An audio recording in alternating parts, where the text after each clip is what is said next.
Hi, this is Starr. A beautiful Saturday morning on my regular Saturday morning hike, at least the beginning of it. And I was wondering, what will my next video be about? And as I was walking, I started thinking about the notion of truth and how it's used and abused in different contexts, ranging from politically to professional situations at work. It's most common in romantic relationships, and it extends to academics and typology as well. So to start the discussion, in his masterpiece Beyond Good and Evil, Fredrick Nietzsche spoke about truth. He asks, what if truth is a woman? What then? And, what did he mean by this seemingly misogynistic question? And he goes on to elaborate. And what he was talking about in his context was something like this. The feeling, doesn't matter if you're a thinker, doesn't matter if you have TI or TE first, the feeling always precedes the action, the logic, the decision. And people who say otherwise are either deceiving others or deceiving others along with themselves.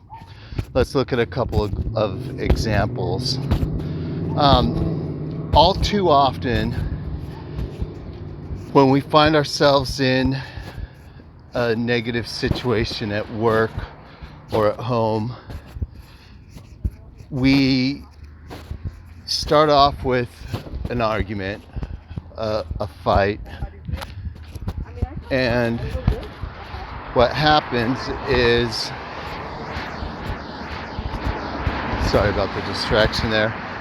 Basically what happens is there's some disagreement and someone escalates the argument to where emotions and sometimes negative actions get involved.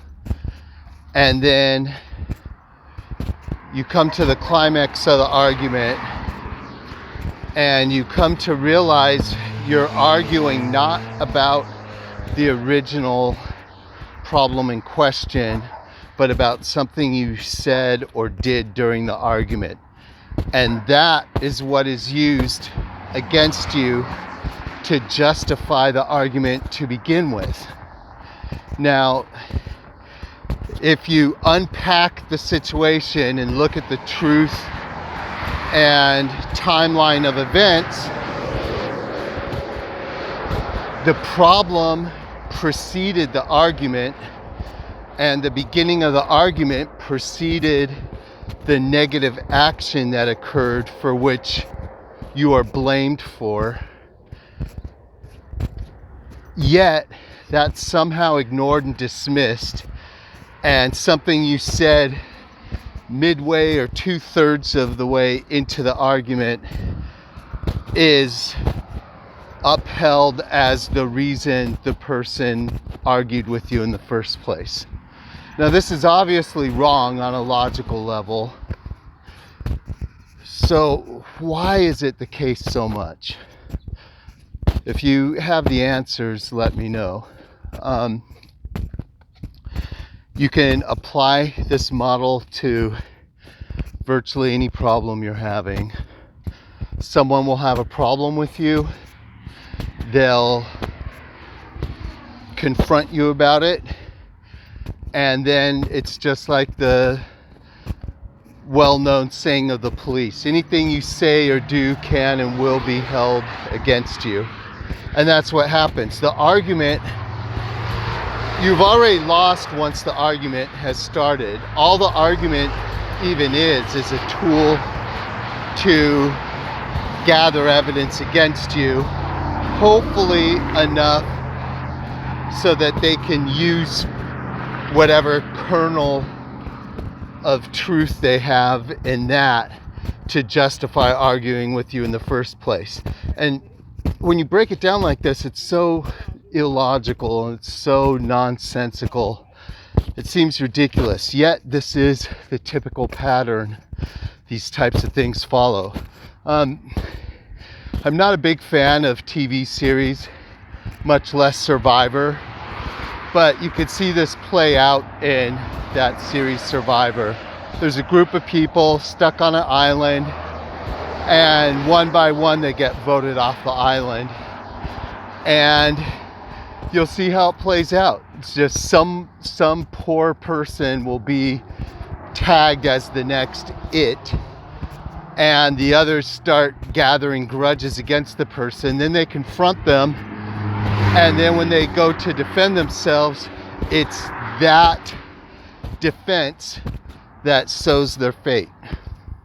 You know, that's why going along with people works so well, because you don't give them what they want. If you're asked to do something unfair at work, just smile and do it, and you'll still get picked on for a little while, but eventually they'll get bored of the non-confrontational nature of the relationship, and they'll start picking on someone else. Your partner wants to do something you don't want to do and that you're really against, but you know they want to do it. This is risky, but you just smile and agree with them, and more likely than not, if it's something too weird or too far out, they'll decide on their own that it was a bad idea. But they have to come to that decision alone, because what they're hoping for is for you to argue against it so they can start a fight and then use whatever you said or did during that fight as the reason why they wanted to do this thing in the first place. So stay aware of how malleable truth is and how all people use it to their advantage.